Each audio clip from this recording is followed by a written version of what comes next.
बिस्मिल्लाहिर्रहमानिर्रहीम अस्सलामु अलैकुम everyone and welcome to my channel ईटा फॉर यू। प्यारे दोस्तों, हमने KPK 8 class new course mathematics की MCQs का जो सिलसिला शुरू किया है, आज इसका यूनिट नंबर 3 अपलोड कर लेते हैं। इसके 2 यूनिट्स में ऑलरेडी अपलोड कर चुका हूं। इसी वीडियो की डिस्क्रिप्शन में लिंक है। जिन दोस्तों ने अभी तक उनको वॉच नहीं किया है तो आप सब दोस्त उनको भी वॉच कर सकते हैं। तो चलिए वीडियो को शुरू करते हैं। वीडियो को शुरू करने से पहले अगर आप मेरे चैनल पर नए हो तो प्लीज़ मेरे चैनल को लाइक कीजिए, सब्सक्राइब कीजिए और ज़्यादा से ज़्यादा शेयर कीजिए। Class 8 KPK new course MCQs unit number 3। इस यूनिट के आखिर में जो एक्सरसाइज है, इसमें हमारे साथ क्वेश्चन नंबर 1 है, एनसर्कल द करेक्ट ऑप्शन। इस क्वेश्चन नंबर 1 में हमारे साथ फर्स्ट क्वेश्चन है, if the ratio A/B is the same as the ratio of C/D then।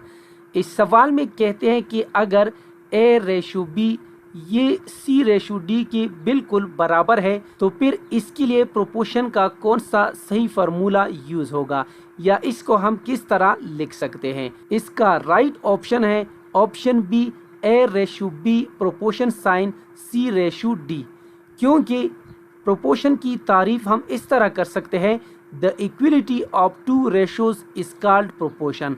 तो यहाँ पर ये रेशो बिल्कुल इस रेशो के बराबर है, यानी प्रोपोर्शन का जो सही फार्मूला है वो है A/B proportion sign C/D। Next question कर लेते हैं। इस सवाल में कहते हैं कि वो कौन सा तरीका होता है जिसमें हम किसी एक चीज़ की वैल्यू को फाइंड आउट करते हैं और फिर इसके ज़रिए हम दूसरी तादाद को भी फाइंड आउट कर सकते हैं। तो इसका राइट ऑप्शन है option C, unitary method. Next question कर लेते हैं। If the two quantities x and y are directly proportional to each other, i.e. y is directly proportional to x, then। इस सवाल में कहते हैं कि अगर हमारे पास 2 क्वांटिटीज़ हैं x एंड y जो कि एक दूसरे के डायरेक्टली प्रोपोर्शनल है, और डायरेक्टली प्रोपोर्शन कुछ इस तरह हम लिख सकते हैं जैसा कि MCQs में दिया गया है। आप स्क्रीन पर देख सकते हैं y is directly proportion to x। तो इस क्वेश्चन में कहते हैं कि इसके लिए नीचे दी गई ऑप्शन में कौन सा सही फार्मूला आएगा, या इसके लिए कौन सा सही फार्मूला यूज़ होगा। प्यारे दोस्तों, जैसा कि आप सब दोस्तों को स्क्रीन पे नज़र आ रहा है, y is directly proportional to x। तो यहाँ पर आपने क्या करना है, सिंपल इस प्रोपोर्शनल साइन को आपने यहाँ से ख़त्म करना है, यानी to change the sign of proportionality and to equality here we use a constant proportionality. तो यहाँ पर आप स्क्रीन पे देख सकते हैं y इज़ इक्वल टू, यहाँ पर आ जाएगा कांस्टेंट और यहाँ आ जाएगा x। तो यहाँ पर आप स्क्रीन पे देख सकते हैं। इसके बाद इस कांस्टेंट की जगह हमारे साथ आ जाएगा k, यानी यहाँ पर हमारे साथ जो कांस्टेंट वैल्यू है वो है kx। तो यहाँ पर अगर आप इन ऑप्शन में देखें तो यहाँ पर इसका राइट ऑप्शन जो है वो है option D, y is equal to kx, यानी y is directly proportional to x। ये हमारे साथ बराबर है y is equal to kx। Next question कर लेते हैं।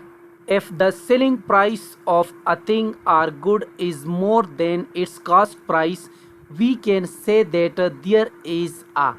इस सवाल में कहते हैं कि अगर किसी चीज़ की सेलिंग प्राइस ज़्यादा हो कास्ट प्राइस से, यानी कास्ट प्राइस सेलिंग प्राइस से कम हो, तो यहाँ पर हमने क्या किया, यानी हमें रिज़ल्ट में क्या मिला, लॉस, प्रॉफिट, डिस्काउंट, टैक्स। तो यहाँ पर इसका राइट ऑप्शन जो है वो है ऑप्शन बी, प्रॉफिट।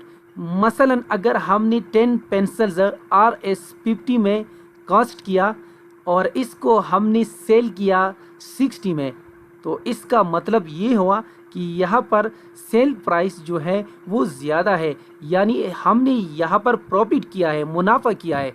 तो इस लिहाज से यहाँ पर करेक्ट ऑप्शन यही है। और इसके साथ आप सब दोस्तों ने ये भी याद रखना है कि if the selling price of things or goods is less than its cost price, we can say that there is a loss।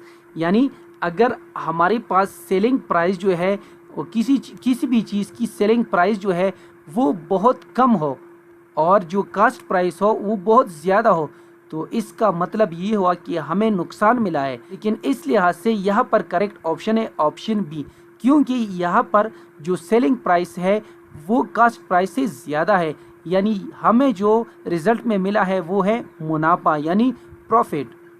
Next question कर लेते हैं। An amount that is added to the cost price to calculate the sell price is called. इस सवाल में कहते हैं कि जब हम किसी चीज़ की कॉस्ट प्राइस में जो अमाउंट ऐड करते हैं सेल प्राइस को मालूम करने के लिए, तो इसको क्या कहा जाता है? तो इसको कहा जाता है मार्कअप। प्यारे दोस्तों, जैसे कि आप सब दोस्तों को स्क्रीन पे नज़र आ रहा है, फर्ज करिए हमारे साथ एक चीज़ की कॉस्ट प्राइस है 15, तो इसके साथ हम 3 को ऐड करते हैं, यानी कास्ट प्राइस बन जाएगा 15 + 3, तो इससे जो टोटल रिज़ल्ट आएगा वो होगा 18, यानी इसका सेल प्राइस जो है वो है हमारे साथ 18। यानी सेल प्राइस को मालूम करने के लिए इसलिए हमने इसके साथ यानी इस कॉस्ट प्राइस के साथ 3 को ऐड किया है और इस 3 को कहा जाता है मार्कअप। तो इस लिहाज से यहाँ पर करेक्ट ऑप्शन जो है वो है ऑप्शन सी। नेक्स्ट क्वेश्चन कर लेते हैं। मार्कअप इज इक्वल टू, इस सवाल में कहते हैं कि मार्कअप किसके बराबर होता है? प्यारे दोस्तों, मार्कअप का जो फार्मूला है यानी मार्कअप हमेशा बराबर होता है markup is equal to total payment मनपी कैश प्राइस। उम्मीद करता हूं कि आज की वीडियो आप सब दोस्तों को पसंद आई होगी। जिन दोस्तों को वीडियो पसंद आई हो, समझ गए हो, तो प्लीज़ चैनल को भी सब्सक्राइब करें, वीडियो को लाइक और शेयर लाजमी किया करें। शुक्रिया, अल्लाह हाफिज़।